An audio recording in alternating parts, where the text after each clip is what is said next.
going to figure out what kind of train wreck this is going to be.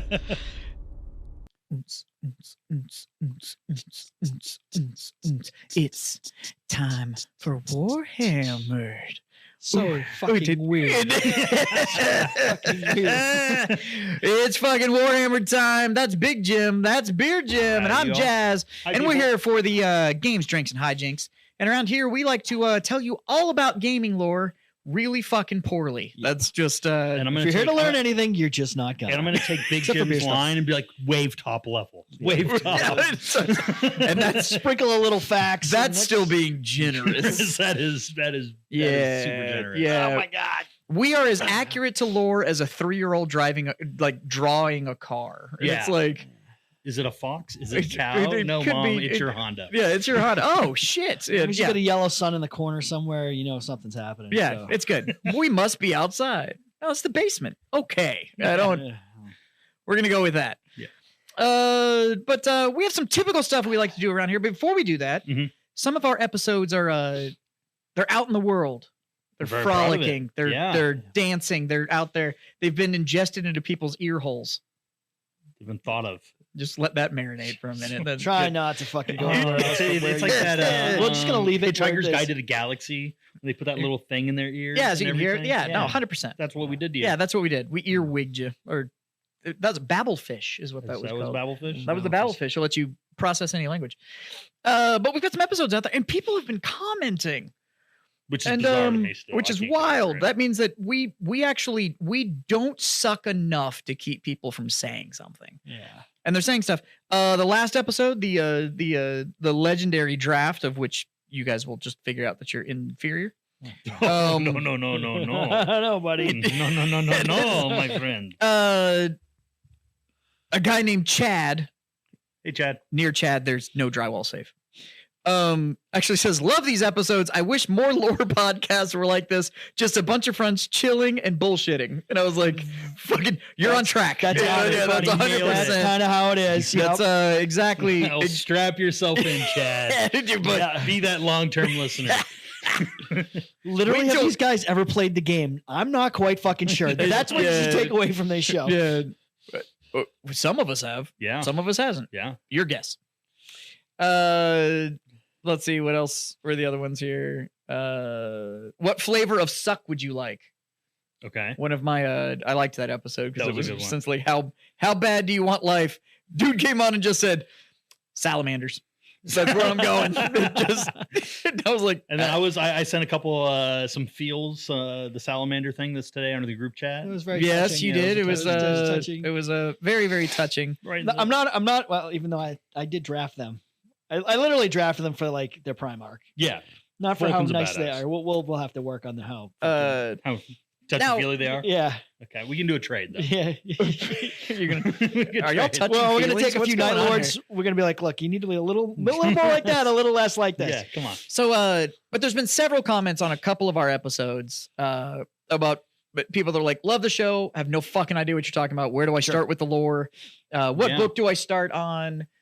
You guys have made 40K lore really interesting. Where do I start reading? Blah, blah, blah, blah, blah, blah, blah. I'm not going to let personal preference. If I was going to tell you like where to go fucking start reading the Horus Heresy. It's probably, I disagree. Okay, go ahead. This is why it's a podcast. So you can be wrong in public. Getting dropped into the world, I say Eisenhorn or Gaunt's Ghost. If you want Those are the military, like a military fiction kind of thing, where you get a smattering, so you're wading in, not kind of really getting super involved, probably Gaunt's Ghost. If you want most of everything that you're going to get hit with, there's even some Space Marine-ish stuff. Eisenhorn would fill that. Then probably Eisenhorn. Yeah, and Eisenhorn, that series does a really good job of informing you about kind of the state of the Empire. It kind of what the politics is, and that's 40K. Like, I'm talking strictly 40K. Because I'm more 40K fan than you guys are. You're a 30K fan. I am a 30K fan. Where I'm more of a 40K. I have like different like. Well, the funny thing is, I really like 40K when it doesn't have to do with the Space Marines.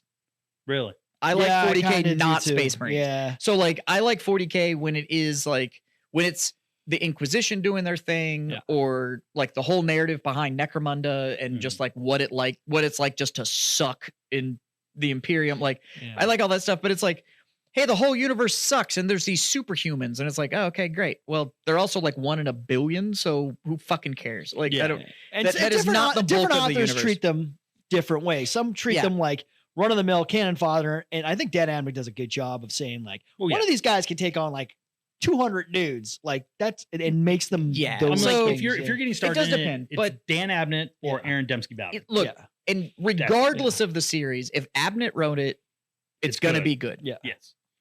Abnett also has creative control of the entire Horus Heresy arc. Yeah. Like he runs the whole story. The reason that I tell people to go to Horus Heresy and to start reading that is because everything pivots on that story. Sure. Yeah. Like it's a lot of books. It's a lot of now books. It's a lot. There's a lot of lore. It's just a lot. Like I haven't read all of well, there's 65 of them. I mean, I kind of pick and chosen. And I've read them all. And you kind of I couldn't tell you fucking. Sometimes I'll read them and like I'll be like, did I read that book and read it again and be like, what the fuck? Like 200 pages in, like I know this. Yeah. A lot of it bleeds together and stuff like that. Now, luckily, if you were listening to this and you're trying to figure out where the lore is, and there's something that you find interesting, they have released a bunch of omnibuses at this point, where instead of going to find these like 2, 3, 4 like little micro novels that you could literally crush in like a night if you just they've released these omnibus books that are like everything. Like they did it for like Fabius Bile. If you like, if what we were talking about with Mars and the Mechanicum and they build everything and you really like that in 40K or Fabius Bile, if you want to learn about what he like, that sick and twisted doctor that he is, they did one for the Mechanicum for, they did one for Night Lords. They did one for Night Lords. They've done these omnibus books. You can read those. There's a bunch of novels that's like a collection of short stories that are, it's far easier to ingest and kinds of a good primer. And it's a lot easier to find them because sometimes they'll release them at different points. They'll have the Advent week and they do a lot of different releases on those. Sometimes they're in a magazine, but then they'll put like after a year or so, they'll say, okay, we've got a bunch of these short stories. We'll put them in and then release them in a novel form. And it makes it a lot easier. Because sometimes you can't find them. Sometimes they're audio stories and they weren't written. Yeah. And you're like, fuck, that sounds like a great whatever. And then the audio, they'll do it. The best way I consume it by Audible. Yeah. And all of the novels are on Audible. Best way. I swear to God, it is so nice. And if you luck out, they'll do bundles. Yeah. For like this way discounted. And there'll be like 7 or 8 books in there. Look at Black Library. So blacklibrary.com. Find the books, look at the news releases, and that's probably the easiest, best way. If you want really, really like snippet, can go around and just kind of chase the tail on what you get interested in. There's a website called the Lexicanum. It's great. That's what I started it's with. Wikipedia. That's what I started. It's Wikipedia for Lorehammer. And you just go into and it's all the same stuff. Yeah. And it's just you just keep clicking away and you can go on it. And you can put in the big topic stuff. Like you can put in the Horus Heresy and there will be a page that is the big like overview of what the Horus Heresy was, and you can click through the stuff that's more interesting. Yeah, and then you'd be like, what that legion is? Who's that? Oh, they have successors now in the Horus this guy and that guy was important. His first captain, he's got his own page. So when you get to Lexicanum, like look up Horus Heresy, look up the Emperor of Mankind, read that. Abaddon the Despoiler is a big deal. Abaddon's a big deal. The High Lords of Terra. Yeah, you can read about those. They're kind of the ones that are running the show now that the Emperor's taking a nap.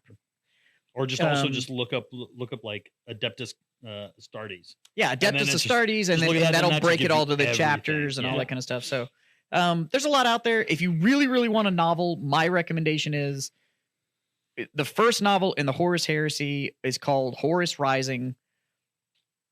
Start there. If that book doesn't hook you, you're not going to read the rest of the series. Like that book is it's kickoff. It's an Abnett novel. Like that's the guy. That's the guy. It sets the scene for everything that happens for about a 12,000 year window. Yeah. In the lineup, that's why I recommend the Horus Heresy, because everything that you learn in that is what the next 10,000 years pivot on. So, and then if you're going into more the 40K realm and like the current kind of line that it's all, I would say Eisenhorn, Xenos. So Eisenhorn, from what I understand, Eisenhorn takes place. See, that's the thing. Some people said it's like 300 or 400 years before like now, kind of thing. But It'll be March in the beginning of the book. We just have to go check it. Like if it says like M38, then it's about 300 years before. Yeah, or now that some of the stuff that's just happened though. The last book, the last like Prior or whatever, where they Prior's in Valador, it is back. What is the new one with Gilliman? All that stuff. Chariots of Fire. It's the Shadow Behind the Throne stuff. Yeah. No, not Shadow Behind the Throne. The one with Gilliman, like actually doing his being campaign. a bitch. Yeah, thing. What's the series called? Yeah, I don't know. Yeah, but anyway, that's pretty good too. If you really want to get into it. Yeah, I don't. So but Gilliman is quite possibly my least favorite Primarch. He's pretty cool. No, he's not. I don't have a real problem with him. I do. I have all the problems. I had a problem. Anyway, that's a whole nother topic. Yeah, he's a 10,000-year-old hypocrite. Yeah. Well, and also Gaunt's Ghost is just a beautifully written. Yeah, if you're really into, if you want military science fiction, science fiction, Gaunt's Ghosts. There's a specific book out of the Horus Heresy just called Legion. Go read that one.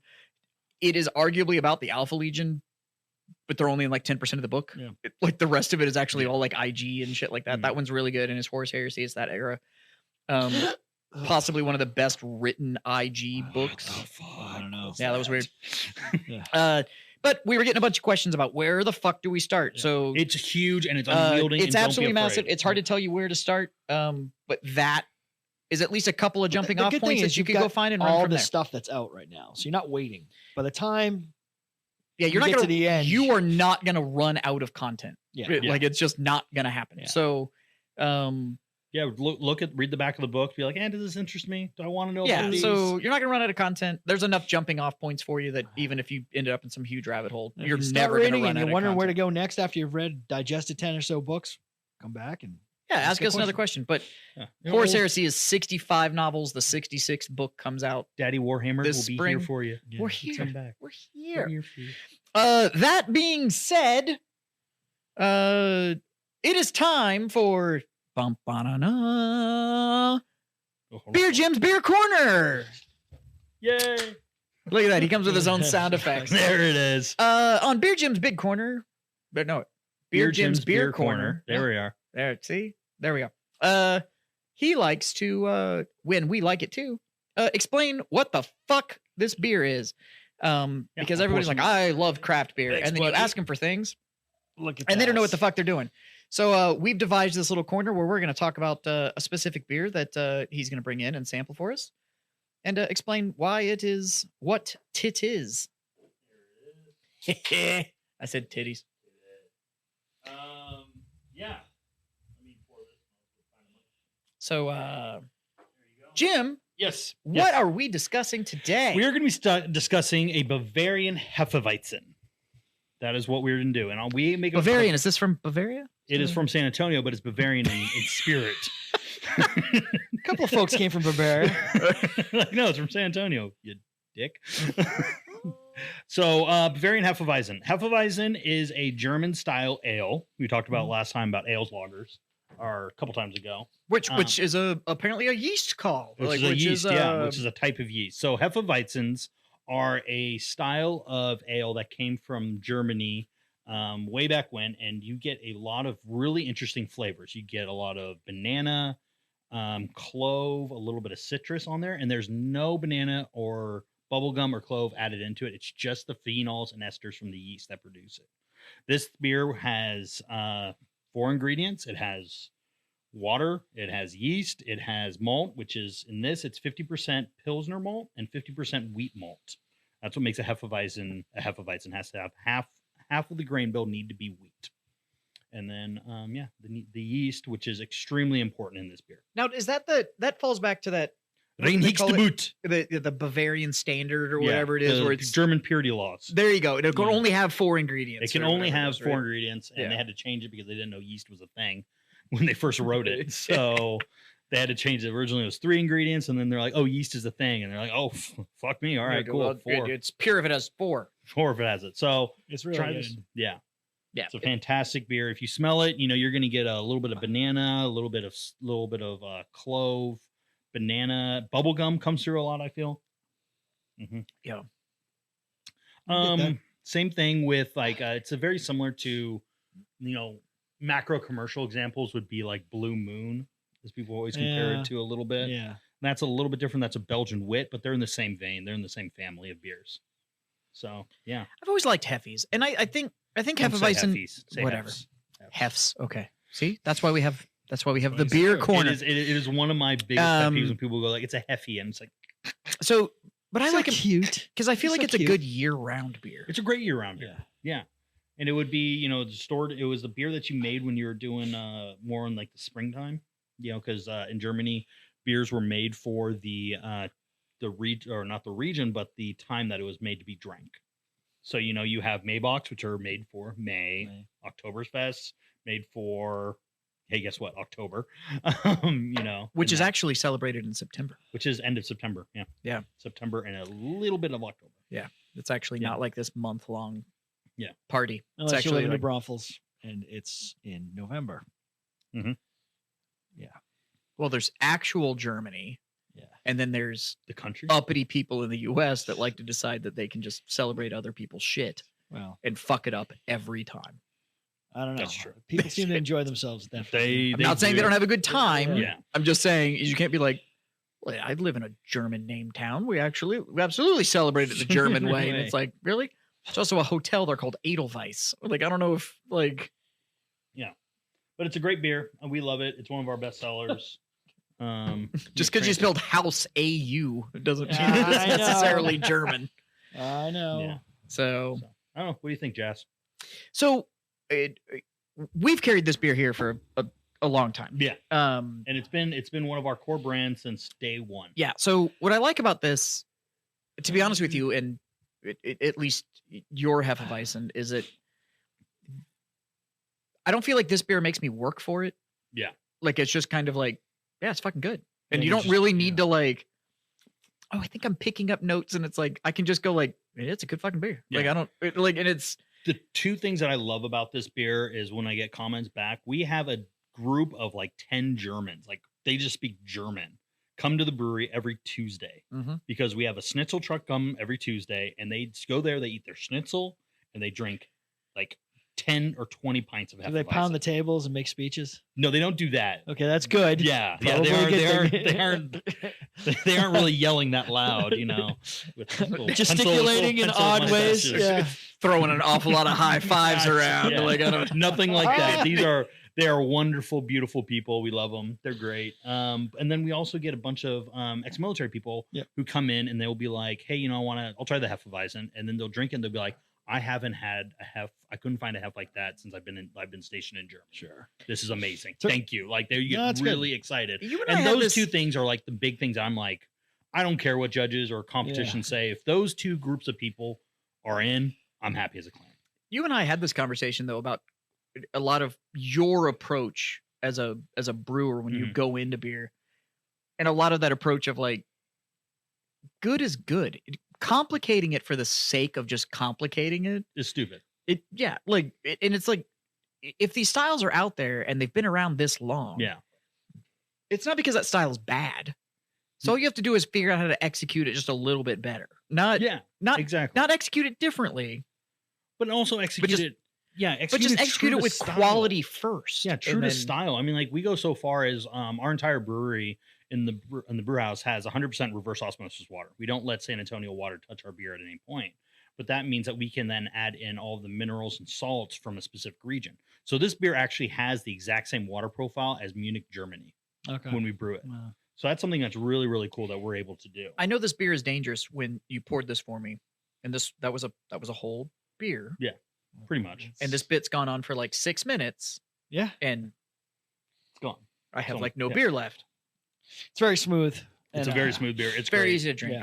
Yeah, you can find it at a lot of places. If you want to know where to find Hot Wells Hefeweizen, go on our website. We have a brand finder on there. So you can just click in and say, am I on your website? Are you? I don't. Yeah, you are. No, you're 100% on there. Am I? Yes, you are. No. So if you, I've never looked. Yeah, if you go on there and you put like the area code or the zip code, and just say search, and then we pull up as a vendor. You'll pop up as a vendor. Hey, look at that. That's pretty cool. That's very cool. So yeah, you can definitely find BattlePub on that. But yeah, we've from day one, the Hot Wells Hefeweizen, great beer, has been on our bar here. We'll never get rid of it. We'll always carry it. Yep. But it's a great beer, and we've turned a lot of people onto it when they're like, well, I don't really know. And I'm like, do you want something with flavor that's just not gonna like rock your world, or something like, or something that you're not used to with beer? Right. You want to try something new, but it's not, like, well, this one has chamoy in it, and it's like, well, I don't want that. It's like, it's like, how about something that's got a little bit more complexity than you're used to? It's not super dark. It's not super hoppy. It's not super hoppy. Definitely not hoppy. It's got like 12 IBUs. It's tiny. We've turned a bunch of people onto that. Now, me personally with this beer, I actually pick up a little bit of a donut flavor. Yeah, a little bread, a little bit. Of that, yeah. So I've gotten a bunch of people to try it, and I'm like, "Do you like donuts?" And they're like, "Yeah." I'm like, "Do you like bubble gum?" And they're like, "Yeah." I'm like, "You like nanners?" And they go, "Yeah." And I'm like, "I got a beer." Boy, do I have a beer for you. Let me tell you about a beer. And I think that's the big approach. Is I think the big problem I have with like craft beer fans, I guess fanboys might be the better phrase, is that everybody always wants to discuss it in that like sommelier fashion. Like, well, the nose on this reminds me of a. Oh, you know what? Fuck your feelings. Through a conifer forest of da da da da da. Does it really? I'm like, does it now? And I'm over here like, hey, do you like donuts and nanners? You want a nanner bear? I got you a nanner bear. I'm like, if you would ever eat a banana donut, put this in your suck hole. You'll fucking like it. You'll be fine, guy. There's both sides to the thing. Like, there's a place for that higher, and I admire it. And then there's also a place for just like, hey, I'm just gonna enjoy a fucking beer. I can give you an accurate description without making it sound like I'm calling you a fucking idiot while I'm at it. Like, I can just go like, right. I get it. You've had whatever beer you've been drinking to this point. Now there are more complex beers out there, but we don't need to be uppity about it. Like, we can discuss the fact that yes, this is a craft item. Yeah. But I don't need to talk down to you because you don't understand the elevation of my beer. And it's like, no, I 100% agree. Why? I 100% because I want you to go like, fuck, that's delicious. And then I want to sit in my bar and I want to talk about Warhammer or D&D or Bolt Action or whatever board game or whatever while we have a good beer, and we have that. And that's what good beer should do. Yeah. Good beer should be kind of that WD-40 of conversation. Like, it should take all the squeaks out, and this should be what's lubricating our interaction. Absolutely. And that's why we are a craft beer bar. We're not. You can't go in there and shoot Jack at my bar. Like, you have to come in, you have to drink good beer, and we have to talk good games, and that's what we do. That's what we're modeled on, and that's what good beer should do. That is the perfect way to describe what we are trying to do at Second Pitch. Is like, we want to make elevated beer that the common person can just and your understand. Bar's just like that. I can understand that it's just good beer, and I'm enjoying it. I have been in your bar, and you're drinking some of the best beer you've ever had outside, sitting at a wood picnic table, eating from a food truck, like just doing everyday shit with better than everyday beer. Well, and that's kind of like, it's brilliant. Well, that's the nice thing about beer is I've always said that beer is the beverage, the alcoholic beverage that the masses can produce, can enjoy. So the best wine in the world is going to cost you how much? More money than I'll ever spend. Yeah, the best whiskey in the world is going to be more money than we could ever spend, or something like that. The best beer in the world, like, you go like, I want the top of the line, $500. Like, that's like mother god awful, like, whatever you do, $500. Like, which is somebody who drops out on a bottle of wine without even blinking twice. Sure. And that's talking top of the line. So you can enjoy the best of the craft without breaking your budget and without being a pompous, pompous prick about it. And that's what I love about beer. Wow, that is impressive. Our producer just sent me a picture of your beer finder from your website, and it brings up my bar. And if you mouse over it, it actually lists every Second Pitch beer that we're currently carrying on the bar. Yeah, that is great. Yeah, that is awesome. Yeah, I paid money for that program. I don't like how short that list is, though. We're gonna have to talk about that. We're gonna talk about. I would love to give you more list. I want to give you more list. You got it. But yeah, no, that's always a fun thing to do. And I've always enjoyed beer for that reason, but wish I could get Big Jim back on the beer train, but age does a thing to you, Yeah. It's just, yeah. I honestly, I mean, it's just, just like everybody else, like Bud Light and Budweiser. Yeah. And you start with what you do, and you I just can't do it anymore. And then I never got into anything else beyond, there's a few things here and there, but Scotch and bourbon, then. Yeah, Scotch and bourbon. Yeah. I'm a big fan of Scotch. I love Scotch. I love Scotch, but I'm a Highland Scotch guy, not a Lowland Scotch guy. So it just really depends on. So the other day I was going through my liquor cabinet because it was like 10 o'clock at night and I wanted to watch a movie and everyone was asleep. And I found like in the back of my liquor cabinet, I've completely forgot there was Johnny Walker Blue just sitting back there. And I was like, yep, I'm going to drink that. I gave him a bottle of Johnny Walker Blue only because it's blended. No, you didn't. Yes, I did. You have never given me Johnny Blue. The small bottle. I gave you a small box of Johnny. Absolutely, 1,000%. No, that was not me. That was you. That must have been your other friend. You have never given me Johnny Blue. There's only been one person that I know that has ever given me Johnny Blue, and it wasn't you. Well, I don't because it got mailed to me. Yeah, really. That was you. Do you want me to bring Johnny Blue for the? You have actually given me far better than Johnny Blue. I don't like the blue. Johnny Walker. I know it's a blended whiskey, so sometimes it's better than some of the other ones. I think some of them are a little too smoky. It's like you have given me. Don't get me wrong. I am not discounting what you have given me because but that's why I'm saying you've given me far. You just left a bottle of Pinhook at my house. I know. Like at least you can buy Johnny Pinhook. Walker Blue is like when people really go crazy about Gentleman's Jack. It feels like they're kind of like in the same vein where it's just like. I have another friend that he's given me. It's actually been 2 of the mini bottles of Johnny Blue. Yeah, they're $90. The little ones. Yeah. So I used to have this. Should we call is it a corporate job? What did I hate to call that a corporate job, but it was. I mean, it's a company that I had the job. So when I got fired from it, good for you. You got to get fired from one fucking job. It's not the first time I've been fired. It was just, the whole situation, but it was interesting. And so, I have another podcast and I talked about it. I didn't bring up the company. I didn't whatever. I just said I got let go. And one of my listeners over there and a friend of mine heard I got let go. So he sent me he called it an emotional support bottle. And he sent me a little like half bottle of Johnny. Yeah. Nice. Of Johnny Blue. And then when I got my next gig, he sent me the other half bottle. As a congratulations on you got a new gig. Nice. So he gifted me a full bottle of Johnny, one for leaving, one for going. And but that's why I know it wasn't me. I don't know who you gave Johnny Blue to because you've given me way better than Johnny Blue. And I think it's because you know me. Yeah. Every bottle you have ever gifted me has always been a very fine bourbon because you know I'm not a Scotch drinker. Yeah. So you have always given me very good bourbon. That's why I know you didn't give it to me. I don't remember. I think it was him, but anyway, I'll have to figure it out. It was a little mini bottle. Hey, between me and you, Jim, you fucking did it. I forgot. He didn't. There's no Johnny in my house. Like I know that. Well, it was a little bottle, so you would have killed it.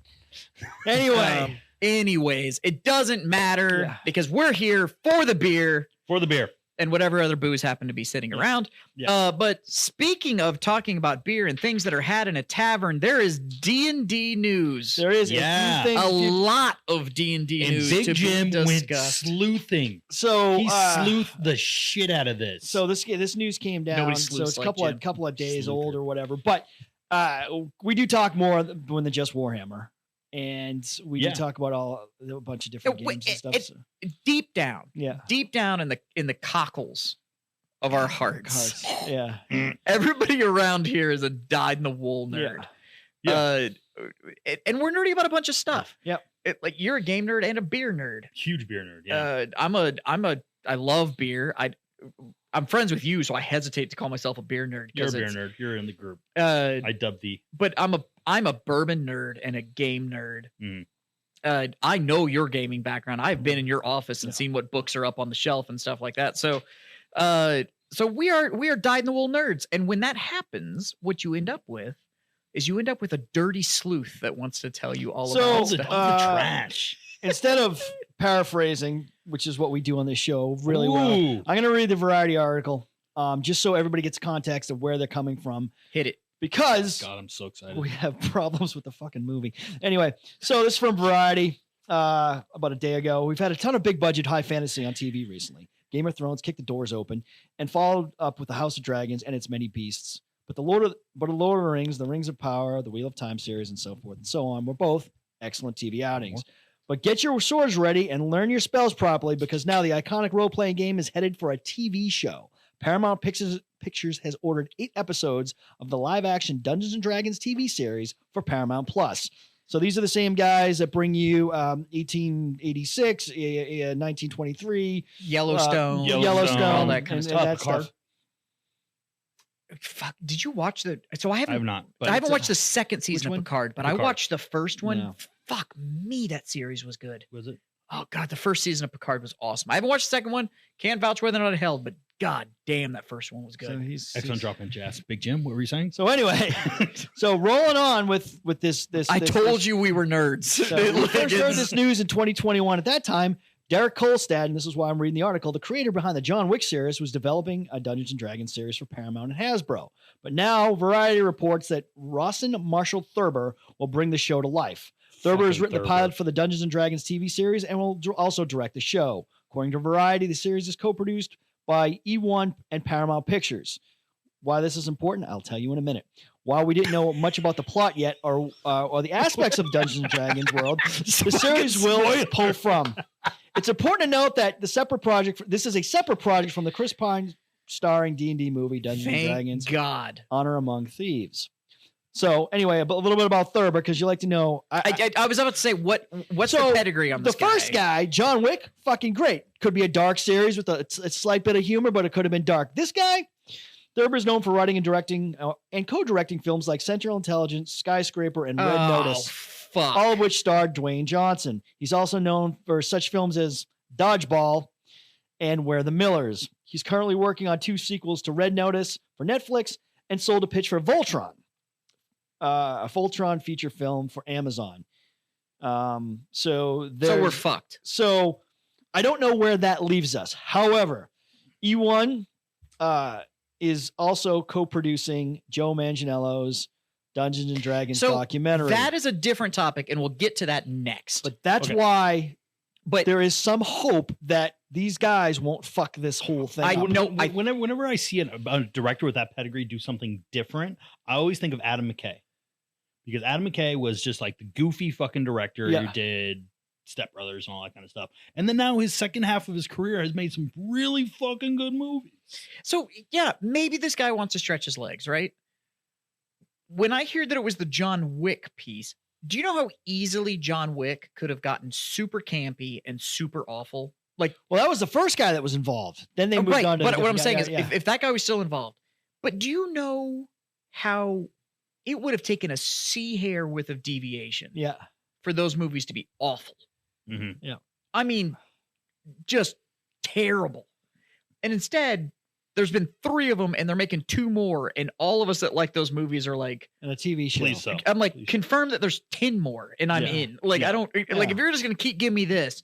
It's awesome. And they're supposed to make the Continental TV show. Yeah, we and the whole have to put right? Keanu Reeves into like a cryogenic freezer between each movie, so he doesn't. Keanu for Pope. Like, I'm here for all of it. I don't care. Never really worse than the current guy. So he's amazing. Yeah. So you had me when it was that, because I'm like, oh my god.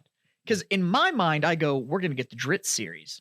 You're gonna give me 8 episodes of Dritz, and if that's gonna be the case. Yeah, why are Salvatore's D-R-I-Z-Z-T? He's a dark elf. He's a drow, dark elf, whatever you want to call it. He's a drow elf.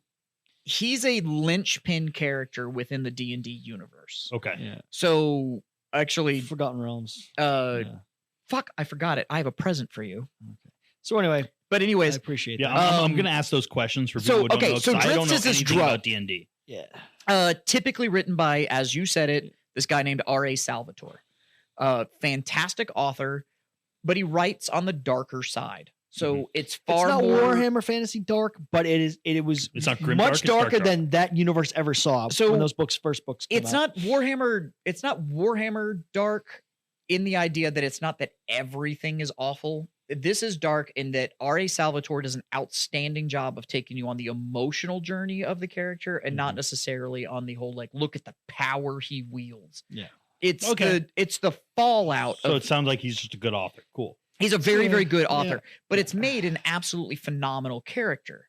Okay. That has now impacted the gameplay and all this kind of stuff. And so when you have somebody that can come in that can handle a story like Wick, that is so action heavy, but you understand the impetus behind that character. You know why he's fucking mad. And I get it. Everybody wants to go like, you killed this fucking dog. And it's like, it's not about the dog. Yeah. That dog was the representation of a life that he had that was taken from him from outside of his control. That dog was the symbol of that little bit of healing that he was starting to do. Symbology. And then that And the last thing he had was his wife. Symbolism. Yeah. And then they take the dog too, and he was like, fuck this, and just decides to burn the world around him. Yeah, no. It's an emotional journey that we go on in the John Wick stories. The action is phenomenal, but whether you want to admit it or not, you're in it because the emotional story that's being told. Salvatore does a great job. That director coming in has a very Salvatore look on how he handles his characters. You need to know why they are doing anything. Not just that they're good at it, but why they're doing it. Okay. And you know why in the John Wick stories, why he's doing all of that stuff. That had me excited. And then, as you said, fucking Central Intelligence. And then named 3 more movies that's got Dwayne The Rock fucking Johnson. Anything that's got Dwayne Johnson is just like fucking silly and stupid. I'm sorry. It's just going to go dumb. Yeah. I don't care what it is. I could get proven wrong. And maybe Dwayne The Rock Johnson has just absolute acting chops that I don't fucking understand. He's not saying he's going to be in it, but what you're going to get, though. But you're going to get that same concept. You're going to get more fucking the movie, which is. But that's going to be the whole, it's going to be this goofy, fucking campy road thing. The same shit that they always fall into D&D and with. I don't understand why they feel the need to make these things so friggin' stupid. And the thing is, you're playing into the nerd culture, but you're playing into a silly subset of the nerd culture. But they're scared. We never were. No, it's because these older producers and executives who greenlight these things think that D&D and this nerd culture that is happening that they don't understand is for kids. Yeah. It's children. No, and we need I want to see fucking villages getting burned and people getting fucking smoked and crucified. That shit's all in Dungeons and Dragons, and you can have the other stuff. You can have it all because it's this whole open world of. What confuses the shit out of me is we are all old enough to remember the Satanic Panic. The whole that D&D and all of the RPGs and all of this stuff was this. It was this cult influence. That's what was going to make it all happen. So. In From everybody a game that was created by a Jehovah's Witness, but anyway, everybody now that is old enough to be greenlighting this level of money to produce this also remembers all of that. And I'm like, but how do you default to D&D's for children? Yeah. And it's like, it was created by other guys. You had to, when he created this, Jackson, it was fairly complicated, and it was war game stuff. Older men who had a grasp of history had to know it. Gygax came from wargaming. Yeah, he literally purposely tried to keep like the devil stuff out of it because he was a Jehovah's Witness. He wasn't a practicing one, but he kept a lot of that stuff out. So when that all happened, he's like, his response to all that was, maybe you should have better control of your kids. It's not my game. Yeah. So well, and he cut his teeth writing stuff for. So TSR, which is originally the TSR original name is Tactical Studies Research. They wrote war games, and I don't mean war games on like knights on horseback and shit. They wrote like World War II era, very strategic, very dry, math. But you had some models that went with it. Yeah. Like it was. That's what he wrote. Wasn't a lot of fun, and what we would look to as fun. It didn't exist in those games. Like, mechanical engineers working for Boeing. That's what they played. That's what they played. Okay, so Gygax cut his teeth coming in and writing. So they had all the rules nailed down for the armor to run the tanks and all that kind of stuff. Because that's what it was all. Yeah. So it was games called like Tractics and Tractics 2 and all that kind of stuff, which were all armor games. These were a bunch of tanks, air support, all that kind of stuff. It was all the vehicles. They lacked the personnel. They brought Gygax in to write the personnel part. While he was at that, he was like, hey, I've got this little fucking side project where you get to be a wizard and go do this thing. And TSR was like, yeah, whatever, buddy. As your bonus, we'll put it in the back of our fucking rule book that you can also order this fucking game. Yeah.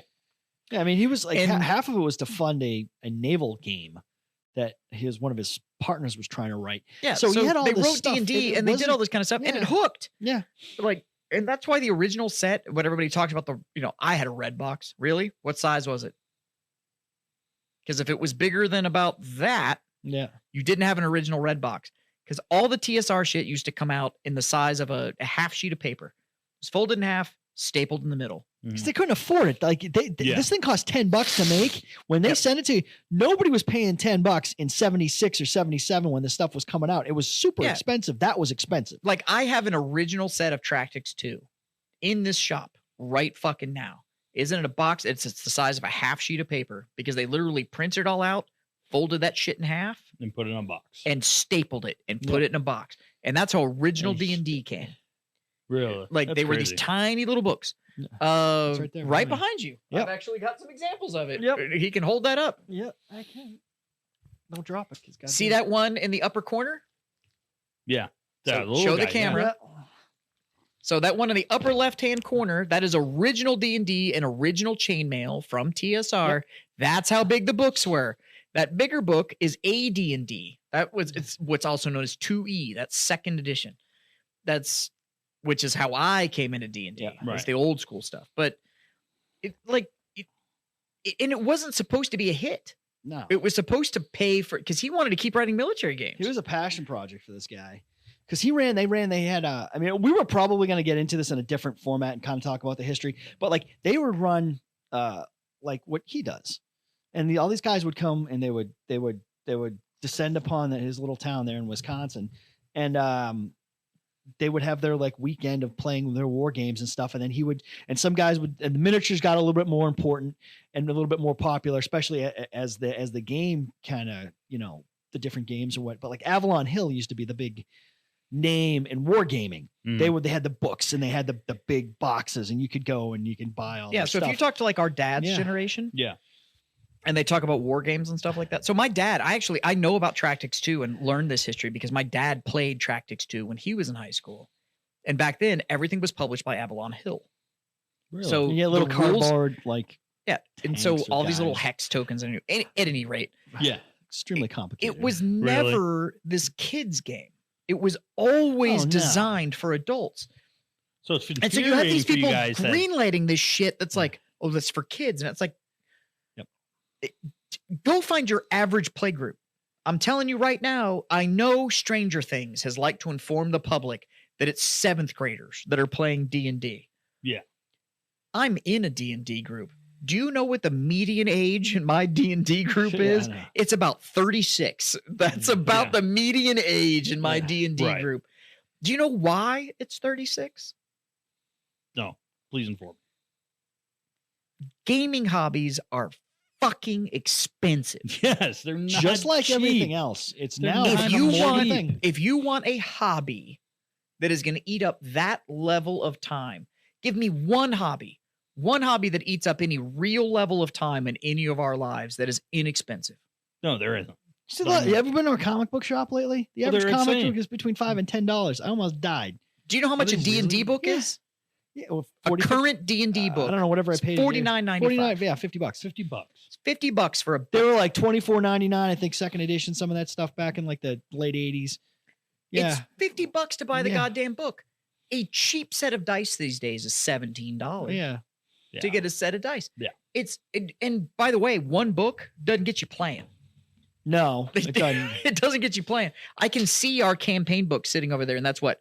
1, 2, 3, 4, 5, 6, 7.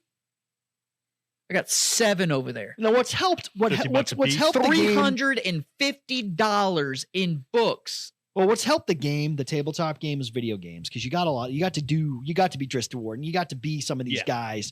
And then those people started bouncing back between Skyrim's D&D. It is. Yeah. And you got to now start to bounce Game of Thrones is D&D. Yeah. I don't understand how we can make something that dark, and that violent, that sexual, that adult, that is quite literally dragons. Yeah. And a bunch of motherfuckers fighting on a battlefield, or I don't know, raiding the bottom of a castle that's been locked off from everybody else because that's where they keep prisoners in the unwanted, or otherwise known as a fucking dungeon. why we can make 8 years of multi-billion-dollar shows with that level of darkness and adult mentality, but then as soon as you actually just say what's in that fucking show, it goes like, oh, it's got to be for 12-year-olds. Yeah.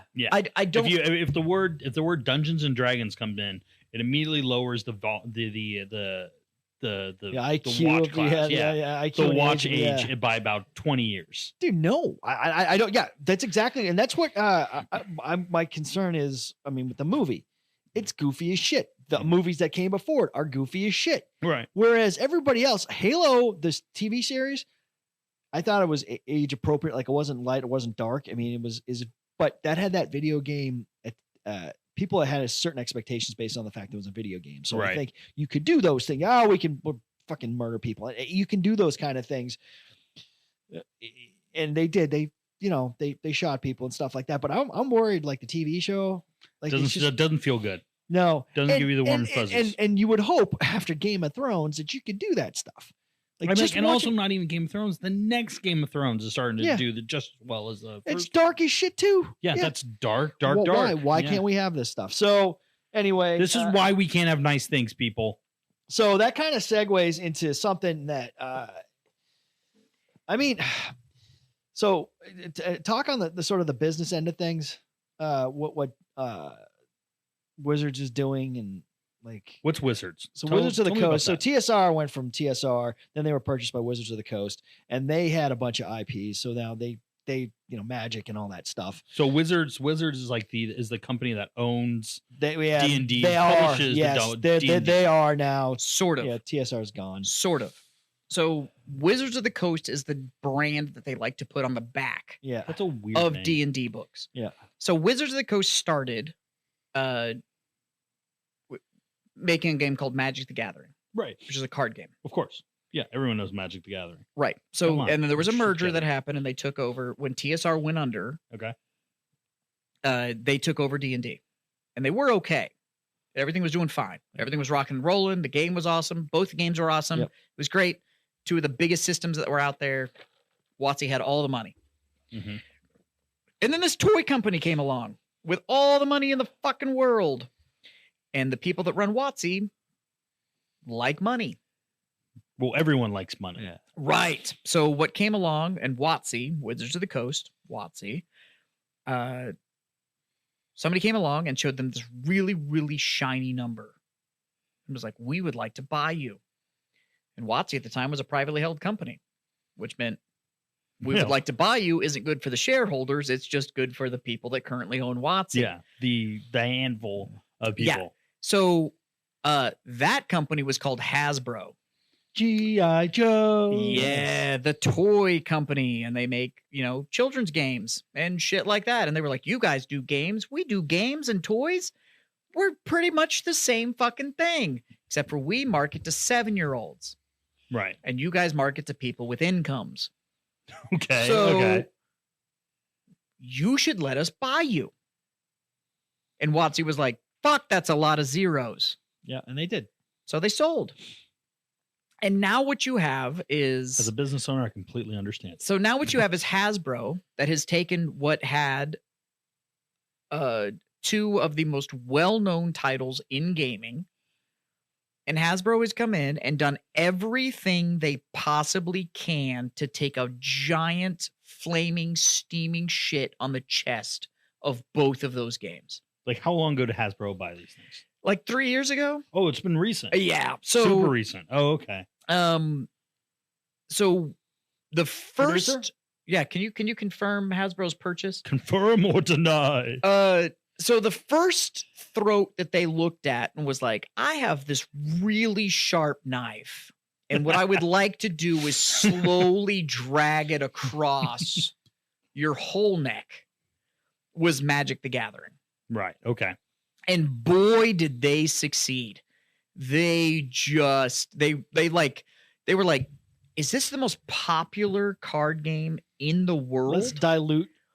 Let's see if value we of couldn't things.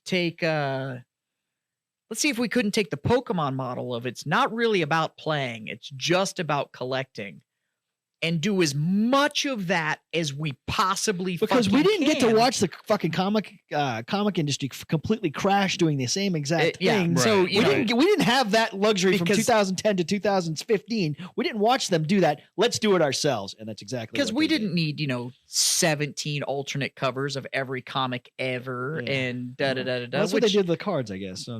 Which killed everything. So they just so now it's all about collecting and having that pretty special piece. So this is saying Hasbro bought it in 99. Yep. I don't know if that's accurate, no, but we'll go with it. That's accurate. But they've left it alone. If they bought it in 99, they left it alone forever until essentially the whole Pokemon. Well, they didn't do a happened. lot with it. They really kind of didn't do. And they just kind of limped along. Man, just in the last year. They've really just kind of probably changing management or changing something. I have people that were spending. I'm a store owner. We sell all of these games, right?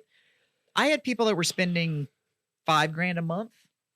What? On Magic the Gathering? What? Yeah. I'm sorry. What did you just say? Yeah, I'm not exaggerating.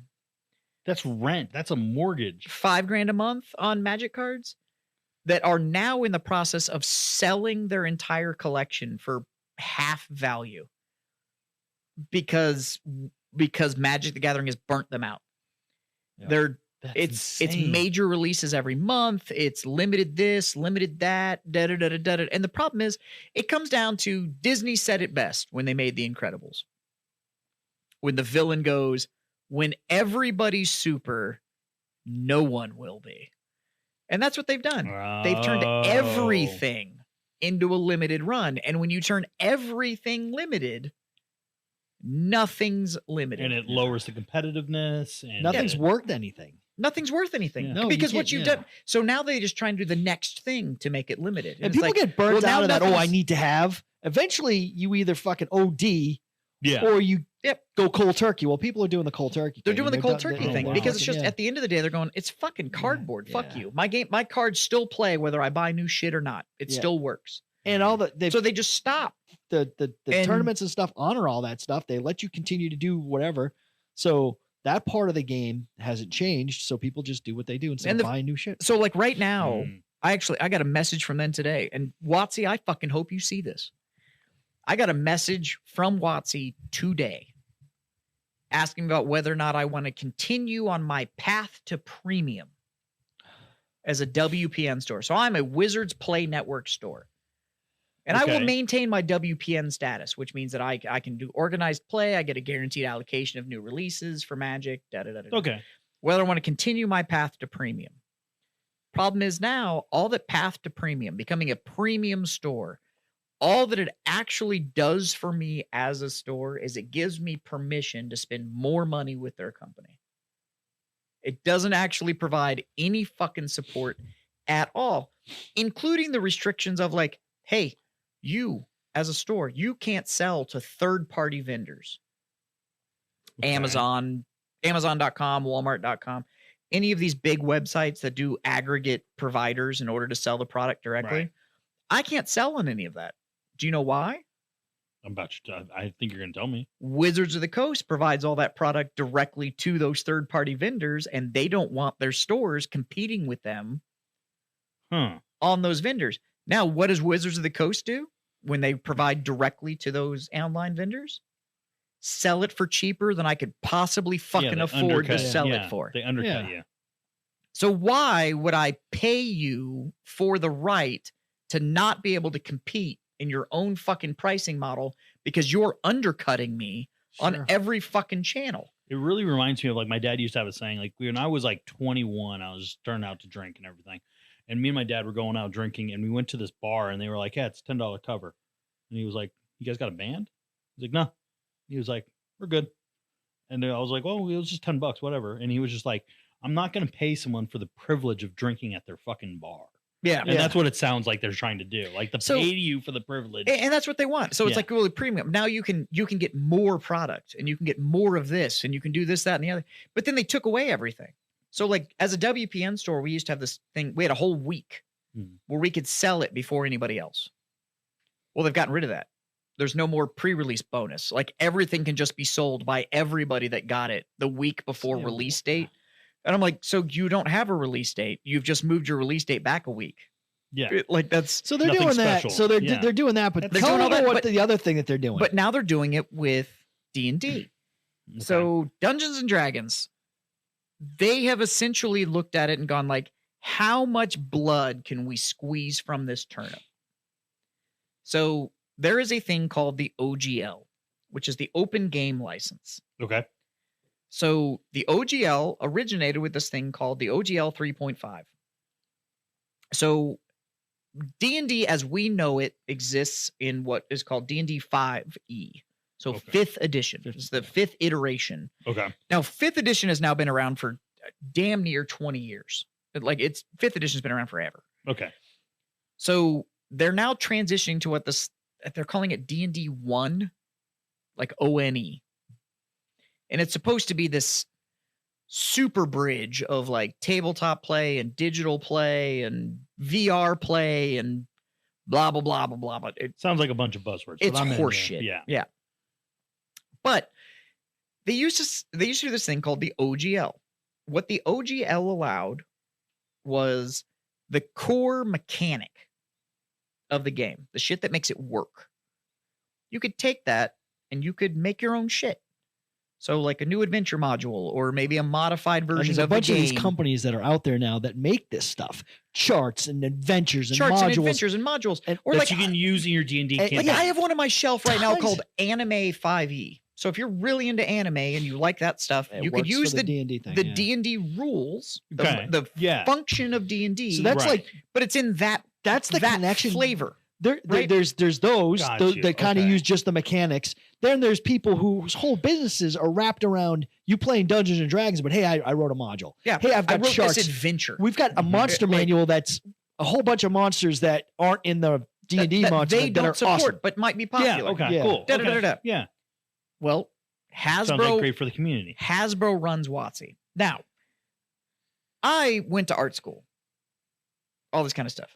Mhm. So You I'm majored gonna in fine I'm gonna arts. come at this discussion from two very different sides, right? So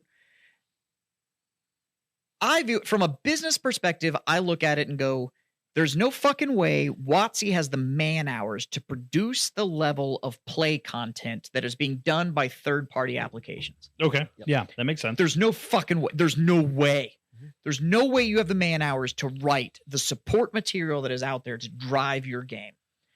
Now, I've got a module that was written by Big Jim's Game Company. Yep. He wrote an Great adventure, company. Great It's company. fucking great. It's a lot of Great Right? company. and it functions on Hookers and D&D Coke. 5e. Yeah. Right? So it's you want to know how to make a character, you want to know what your character can do, what classes you've got or whatever, go look at the fucking core rule book. We're just the adventure. Yep. We just provide the adventure. You Yeah. still need to provide the people. Right? Cool. But there's 1,000 Big Jim's adventure Yes. companies There's a ton. all writing that fucking content. Because you just need a website. You don't even need like yeah. hard. No, so- okay. a lot of I'm them, reading. it's like I'm you reading. It's a I PDF that you download, whatever. PDF I'm and there's, reading, you yeah. Or it's- subscribe to them. or They have it's a one subscription sheet. things. It's a one shot. Yeah. It's 4 pages long. It's just got enough stuff for this, whatever. Stuff that I they- still need yeah, all the Just a rule jumping books. off point. Yeah. Now, here's the deal. Yeah. You get somebody that likes that adventure and they go like, man, this is fucking awesome. I want to play D&D. And it's like, well, we're going to play this big, long campaign, but you're going to need a core rule book and a player's handbook. Yeah. And you're All going to this need D&D you're going to sanctioned need shit. this and da-da-da-da. So then they come into their FLGS, like me, friendly local And they game buy it. store, and they buy those books Yeah. from me because somebody bought that Nobody $4.99 lost. fucking OGL. It was a gateway. Everybody wins. Everybody wins. Nobody lost It anything. seems like it's just, Now that for people coming functioned in, because of a thing called the OGL, the Open Game License, right. which is it was all over the internet too with any of this like open source code that you Right. could go and Yeah. It feels like the same thing. So- yeah. very much the same Very thing. much so. Well, Hasbro looked at it and was like, all you motherfuckers out there making money off our shit. Right. So if you want to continue to use our OGL, our open game license, it's not so open. Pay me my money. You either owe us 25% of everything you make, or you have to pay me $75,000 to buy the license to the OGL. 25%. Now, I'm going to tell you right now, with 25% or 75K, that is the opposite of fucking open, homie. Yeah. I can open a Panera Bread for less money than that. So 25%. what are these guys? Because I think a lot of these companies, especially with the way they release their content, you get that they have they have full-time jobs. You're right. And then they're like, so they're like, It's hey, hobby we're gonna, work. Yeah. those are all going to fucking disappear. They're all Or gone. they're going to do, yeah, how many fucking lawyers do you have? Because you're not going to be able to keep up with the fucking lawsuits that this is going to generate. Well, it is Hasbro, and they're fucking huge. It gets better. Hasbro is now pursuing the option to be able to retroactively retract the OGL. So they can So can the sue you off shit that OGL you already is did? the OGL started at 3.5. There is an entire game company for one of the best game systems I've ever played called Pathfinder, which runs on OGL I've heard of that, 3.5. yeah. So 3.5 was arguably the best version of D&D ever made. So, and then they went to 4E. Everybody fucking hated it. It only lasted like 3 years. It's what birthed Pathfinder. Yeah. Pathfinder came along because 4E sucked. Mhm. It was awful. D&D 4E was terrible. It spawned an entire fucking game system called Pathfinder, run by this company called Paizo. And on the back of their books, if you flip it over, it says OGL 3.5. Open game license 3.5. Open. Yeah. Open game license 3.5. So talk about the And they were retroactive left time. alone for like 20 fucking years. Now. Yeah. Wow. Now they are pursuing the ability to retroactively retract the open game license, with which vengeance, means yeah. that if somehow they were able to get that through, Paizo would owe them 25% of all revenue produced in the last 20 years, Jesus. which would shut the company down. Right. They're not going Immediately. to survive. Immediately. No game company really makes that much money. No. 25% of your margin is your margin. By the way, their agreement yeah. is not 25% of profit earned. It's 25% of revenue generated. Oh, so yeah, they So you're just fucked. they just want your money. It's They want Hasbro. every bit of your They money. just want everybody and now every everybody's single up in dollar. arms, margin. like, That is so your margin. I kid We're you in not. business. That's your So margin. we're- as gonna a see. game store, since it has been announced about the OGL and the closing of the OGL, because Yeah. let's call it what it is. Yeah. This is not a modification of the OGL. You're closing it. Closing it and You starting no another longer have an thing. open game You're selling license. another There is license. there is they made a number that they knew no one could hit. You don't have an open game license Yeah. anymore. No one can do that. Nobody They can don't want afford you. Yeah, Nobody's they- gonna deal with they it. basically somebody at Hasbro In looked the at last the open game 48 license. hours, as a game store that, as just a Google, you can Google me. Yeah. You can find me as a game store. Yeah. The number of emails I have received from every tiny little RPG company out there that doesn't operate on the OGL. They have their own system. They have their own unique IP and stuff like We're that. not OGL. We're not The OGL. number of emails that I have gotten going like, hey, we make this fucking game that has absolutely nothing to do with the OGL is phenomenal. And you know what? I'm fucking here for it. Sure. I hope to God. Yeah. And I'm gonna say this to every person listening to the show that currently plays D&D. If there is another system out there that even sort of kind of interests you, that isn't owned by fucking Hasbro, Use it. fucking use it. Well, I mean, like that's a Use great it. thing. Stop buying their Yeah. shit. Yeah. Well, and Stop they using their did system. stupid Stop shit, buying their too. shit. Absolutely. You know, like if Capital they needs to be mention checked. a fucking kind of class, you got third party people who do all this research and build out these fucking phenomenal classes. Then you have ready made. I want to be this guy. I have a fucking chart with levels, and I will be this kind of guy. And Yeah. they've got it all figured out for you. All you got to do is buy my fucking PDF for fucking $10. Although most of the stuff's like 10 or 15 bucks. Yeah. Right. It was super inexpensive. They've done all the work for you. You know, I had to make one of my guys in the campaign I was running like a werewolf. There was one that the guy had it all written out, way better than what Wizards had. They only touched on it a little bit Yeah. in the monster manual. This was like how to play a fucking werewolf, and he'd done all the work, and it all seamlessly fit with the game. This makes a lot of sense because I was a part of like a D&D group for like a day, and I made a guy, and then I was like, yeah, I'm gonna be this character, and there's like a character builder Yeah. online. I built them and everything, followed the rules and everything. And they were like, "Well, that's not a real Dungeons and Dragon thing." And I was like, "I don't know." It's like, "Oh, that's OGL." Yeah. And I was like, "I don't know what the fuck you guys are talking about." And then they went about buying some of those like websites and stuff. Like, I don't think D&D Beyond was originally. Yeah, it was on D&D Beyond. It was on D&D Beyond. It wasn't. They bought them now. So D&D Beyond was a third-party company. Yep. That you can create not owned by Wizards. It was great. Now they had an agreement with D&D to where every new D&D content that came out immediately got fed to that, and it works and all that kind of stuff. They did not like that they didn't have control over it. They bought it. They just bought it outright. Now they have control, and now they're trying to make it. They are trying to monetize their entire player base. Yeah. So now for you to get the updated rules, whether you have the rule book or not, they're trying to make it to where essentially if you're not paying for a D&D Beyond subscription, you can't play the fucking game. Yeah. They are trying to get it. So it's the same thing as like a WoW model, like a World of Warcraft model or any of these online games. They're trying to turn tabletop gaming into that same fucking So when you get the update, if you don't do the update, you're not going to get the most current the game rules. doesn't work shit so much. So and we talked about it on this when I was talking about when I got super excited that the Terminator books got here. Yeah. Now I've got the new books for Blade Runner. I've got the new books for like are those OGL? They are not OGL. They do not run on the D&D system at all. They are a completely independent go buy fucking Terminator. system. Go look at these other fucking games. They're I am in a D&D campaign right fucking now. I love my group. I do. Jim's in it. I fucking love playing with you. I could list off a dozen fucking systems that I would rather use over D&D and keep our group alive, that we'd have more fun on a better fucking system in a more original world. And God, I'm so fucking pissed off. Well, here's the thing, man. There's two things. Here's what they do. With the TV shows, with everything, they fucking shit all over our childhood. And so, Hasbro, I'm fucking talking to you with your fucking bullshit, and Disney, I'm talking to you too. Fuck you guys. Constantly fucking us over with changing the shit. Leave it alone. There's money to be made. How much more money do you guys, and I'm a fucking huge capitalist. I get it, dude. But really, how much more do you guys need to shit over? It was so easy. You had a couple of books, your buddies came over, you rolled some shit, you killed some stuff, and you moved the fuck out. Yeah. Now everything's got to be connected and this and that. It was the best thing when I was getting back into D&D, seeing all these third party, because you didn't have that because of the internet. There was no internet. Yeah. So you didn't have all these third party. Now you got guys sitting in their basement churning out stuff. And it's fucking awesome. And it's great. And that was the one thing with second edition. But it's anything now. You get anywhere close to that name, you're fucking paying. It's not just the OGL. Yeah. You're getting anywhere near that ampersand, the little their and symbol that looks like a dragon. Yeah.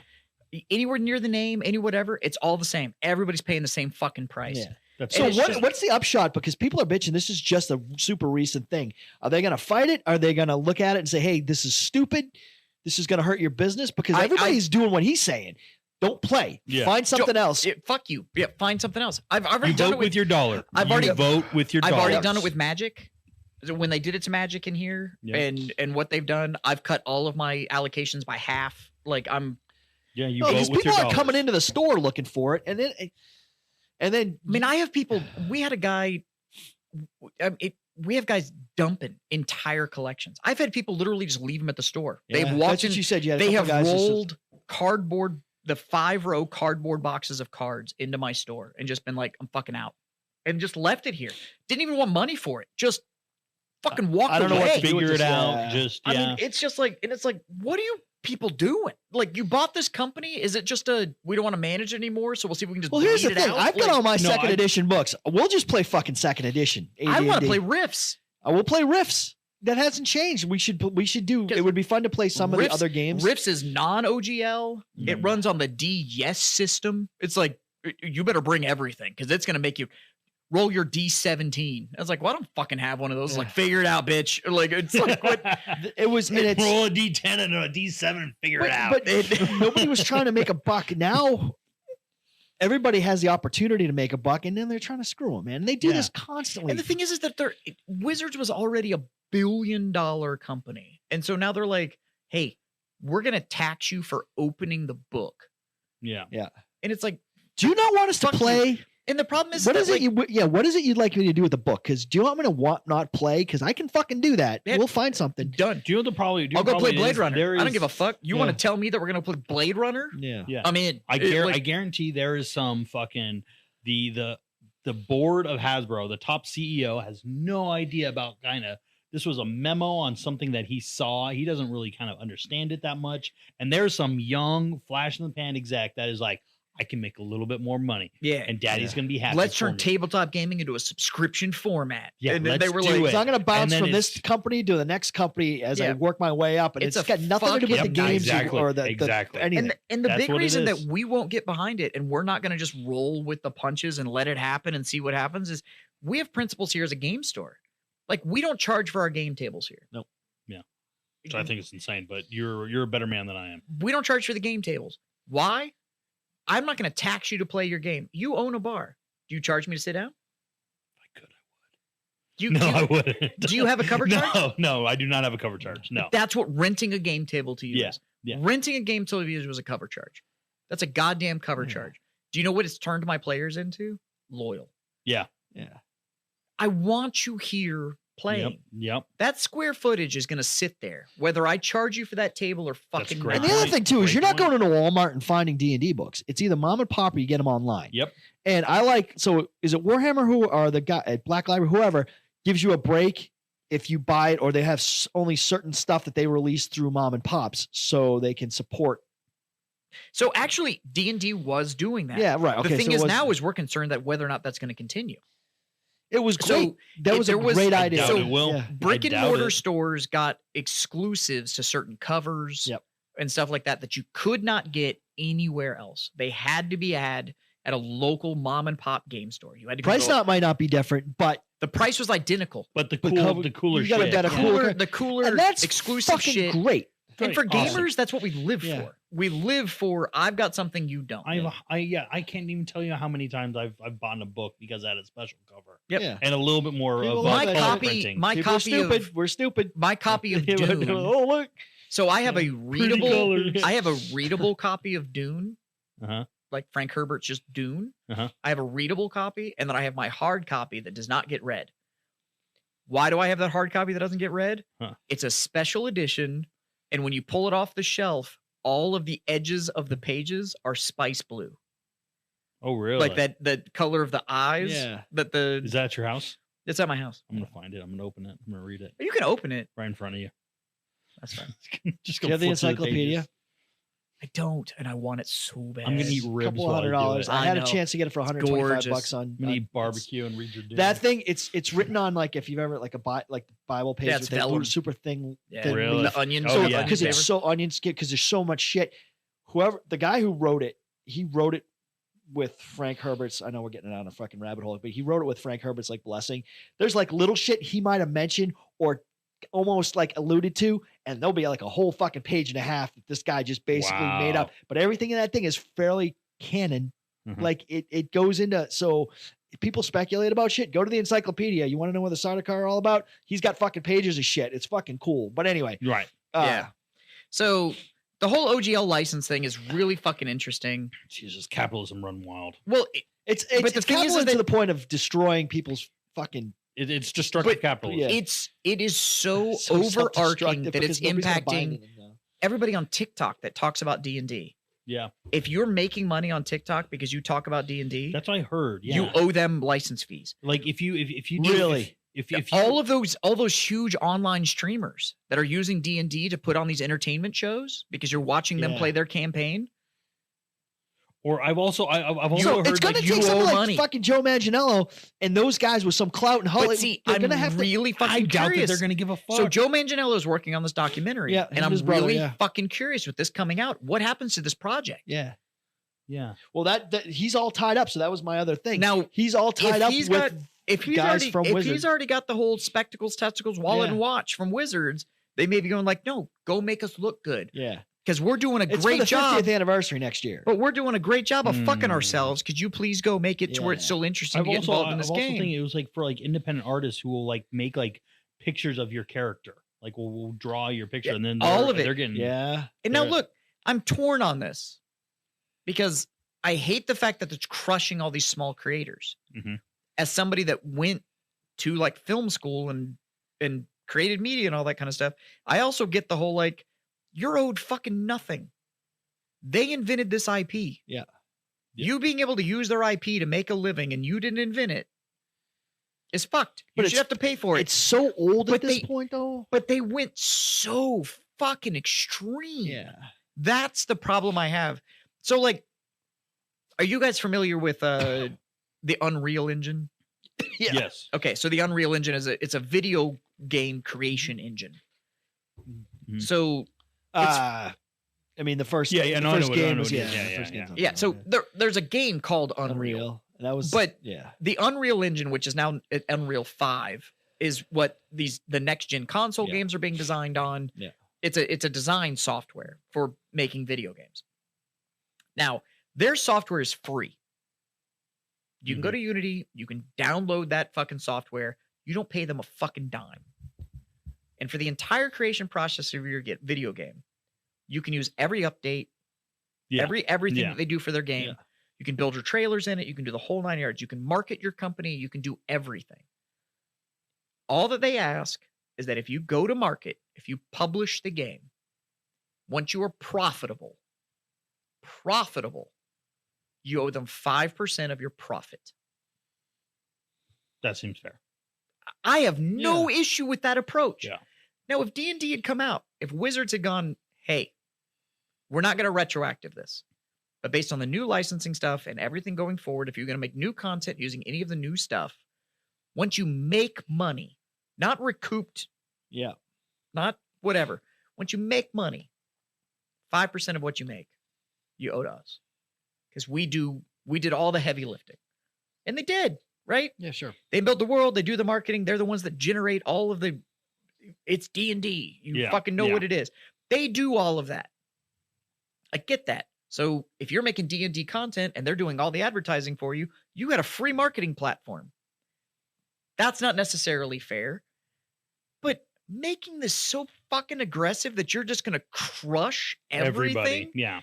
makes you feel gross. Like that's just gross. Like I don't. You're going to drive so many people out of this hobby that is so as much as the explosion of people playing it is still a fragile hobby because it's expensive. Yeah, and people can just be like, yeah, but when it's fragile and it's time consuming. But well, look at Magic. Guys walking in and just dumping 1,000 cards and fucking it'll go. Yeah, they did the same thing to fucking paintball. I played paintball in the infancy of the sport, if you want to call it a fucking sport, and it came about in New Hampshire. Paintball's a sport, but video games aren't. Okay, anybody that's saying they're playing esports, you can go fuck. And they did the same thing to fucking paintball. Paintball exploded and expanded, and then they had all these companies, and then it friggin' contracted and pretty much crashed, and now it's made a comeback. But there used to be a bunch of magazines, and it used to be on TV, and ESPN was carrying all that stuff. All that shit crashed about 10 or 15 years ago. And now it's kind of coming back in a different form. And nobody can go good enough. Yeah. Everybody's got to over monetize fucking everything. Everything was getting monetized. There's so many companies. Everything comes, and you need that contraction to make. I'm a business owner. You're a business owner. Yeah. I don't do this for the warm and fuzzies. I do this to pay my fucking bills. Yeah. Like I'm a capitalist. 100%. Shit's expensive. Yeah. That doesn't mean you can't do it without fucking morals. Like you can be scrupulous about this shit while you're at it. You start to drive people out of what. And that's why I bring up paintball, because they started to drive people out of it. It became too expensive. It was already kind of expensive to play. Yeah. Now it became too expensive. And then now it's kind of coming back a little bit, but you can't do that. The comic books at $5 and $10. Fucking a pack of Magic cards. I don't know what the hell a fucking pack of Magic cards cost, but it's insane right now. Yeah. It's insane. I have the set that's coming out tomorrow. As of the recording of this show, the set that is coming out tomorrow, the draft boosters will be $13 a pack. How many cards are in a pack? 15. Wow. 15 pieces of cardboard. And by the way, original art. Now, but still, it doesn't matter. Do you know why that's bullshit? It's a non-standard set. We'll give you that. It's a non-standard collector's set, right? Limited production. Because if it's limited, it's got to be worth more. Yeah. It doesn't fucking cost Wizards of the Coast any fucking more money to make that limited card than it does to make the one that's not. Sure. Right. It doesn't cost them any fucking more to make this set. You're just charging more because you fucking can. Yep. And you have no fucking need for it. And you already raised the prices this year anyways. They raised all of their products by 10%. That's insane. So and you want to know why your player base is down. Yeah. It's like, you did it. Wasn't me. Wasn't me. But if you want to know why people are ditching fucking Magic cards and buying fucking Warhammer, it's because Warhammer, in its 40-year history, you can run every model you have ever bought from Warhammer. Yeah. And still play the fucking game. Still play the game. I think as much as, I mean, I certainly don't have the biggest problems with Games Workshop that I do now with Wizards, especially for a long time. Wizards is just gross now. Yeah. It feels the gross. guys who run that company, Yeah. like the guy, like at games, like they play it. They fucking built it. They love it. It's still those guys. They have a museum at like where their head. They still give a shit. Wizards just feels gross now. It just doesn't feel because it's fucking Hasbro. It doesn't feel right. Yeah. It feels fucking gross, and that's why like my group, my D&D group, like I'm telling you right now, when this campaign's over, I'm gonna lay like 7 different rule books out and be like, we'll figure it out. Pick one of these, and we're playing fucking anything but D&D. I like it. Same world, same stuff, same everything. It's just different. I can deliver the same shit. I can deliver you better rules in a better world. Yeah. Yeah. It's just that, and you only have to buy one fucking book, and that's fucking. And we can modify. That's frustrating. We can modify the rest of the books to make up. It's bullshit. Yeah. So, but anyways. So in conclusion, fuck Hasbro. But yeah, no, 100%. That might be the title of this. Fucking fuck Hasbro. It's just stop shitting on my childhood, man. Yeah. And this isn't just another way to do it. Go fuck yourself. And I swear to God, every time I get on like the entertainment news or websites and stuff, especially for the program or whatever, it's always something else, some little known show or something that they're like, we're just going to do a sequel or another one and be all over it. They just don't know what the fuck they're doing anymore. Yeah, nobody does. At any rate, I'm depressed. Second Pitch Beer Company. Yeah. Go find them on all the social medias and their website. Are we gonna talk about quickly Portmont?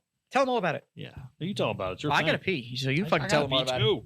God damn it. See, it's a fucking beer. It's a beer. Go ahead, tell us about Portmont. Portmont is a wonderful, wonderful, wonderful event that Jas is throwing here at BattlePub. It is a large worldwide event that happens, and it's basically chaos versus good versus evil, or unaligned versus aligned, and whoever has more points at the end actually wins the entire thing at the end of the. And this is the last event. Yeah, this is the last event of that. So we're going to be doing it here at Games Workshop. It's going to be on the 25th January or 21st. January 21st. BattlePub Games, San Antonio, Texas. Yeah, in San Antonio, Texas. And we're going to, I think Big Jim and Beer Jim are going to play against each other. We are. We're going to do it? We're going to do it? We're going to play, because I don't know what the my fuck I'm doing. God, I'm in. I'm so in. And we're going to film it, and I'm going to be cursing a lot. And we're going to curse a lot, and you're going to be like, why do I have to roll this many? I don't understand why. We'll play it on the war table that's in here in the studio, so that we can make sure that it's that's going to be great. It's properly done. But yeah, Portmont, it's even if you suck at games, or hey, we actually selling tickets. I didn't talk about the beer part of it too. Yeah, hit the beer part. That's kind of the beer part of it. Is this is going to be also a great beer festival. There's going to be a ton of local breweries. Are we going to have going to be there? Will there be? We will make sure you have something to drink. You will have something to drink. So their second pitch is going to be there. Weathered Souls is going to be there. Free Tail is going to be there. I believe Long Tab is also going to be here. We've been working real hard to get a lot of these local, really great breweries. Well, right now it's Second Pitch, Free Tail, Independence, Long Tab, Weathered Souls. I heard Texas Beer Co. might show up. Yeah, I've heard that rumor as well. So I mean, just that, and after me, we've been drinking for the last 3 hours. If any of you people are listening to this, that's 6 from those companies. And I'm sure I'm forgetting something. Yeah, so we will play games for T-shirts. So bring T-shirts. Yeah. No, that's fair. Yeah, I'll totally play in swag. Yeah.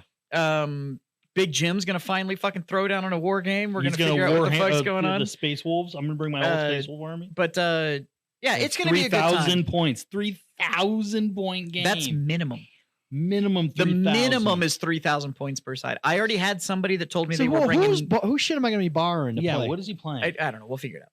But so if you guys have an army that you want to donate, we had one guy that told me he's bringing somewhere around 10,000 points of Warlord Titans. Fuck me. Yeah, I was like, holy shit. Okay, buddy. Enjoy yourself. Yeah. Buy yourself over there. But it's going to be a good time. We're advertising it as a beer festival with a gaming problem. Yeah. So it's going to be a good time. You can find out more over at either battlepub.com or at BattlePub Games on all your favorite social medias. There's more details on there. Tickets can be purchased through battlepub.com. And there's also just attendance tickets. So you buy the ticket, you still get a wristband, lets you into the beer garden, and you can just walk around and drink. One of the coolest things, tell them about the empty beer glass thing. Oh, Beer Hammer. The Beer Hammer rules. Yeah, so regardless of what system you're playing, empty beer cups count as terrain. So you can you could literally be being shot at, drain your cup and just set it in between and go like, so nope, getting hammered, there's something in the way. So no, that is you cannot see me now. Yeah, we highly encourage drinking. Yeah. Yes. So you could absolutely John Cena your unit by being able to drain your drink and stick it in front of it. So we've mentioned two guys from Massachusetts today, R.A. Salvatore and John Cena. There you go. That's fucking great. There you go. He is. He's Cena grew up like unapologetically Boston. Really? Yeah. Oh, John Cena grew up like 2 towns over from me. Something that I did not know I needed to care about. Yeah, it's important. Information to hold on to right there. I like John Cena. He's fucking great. Yeah, it's great. So in the meantime, go find everything. Keep leaving your fucking comments. As you can see, we will answer your questions. Yeah. We do care. We need attention so bad. We read all the comments. But we all know, Russ was right. Yeah, whatever. Fuck this. See you later, kids. Last fucking episode. I swear to God.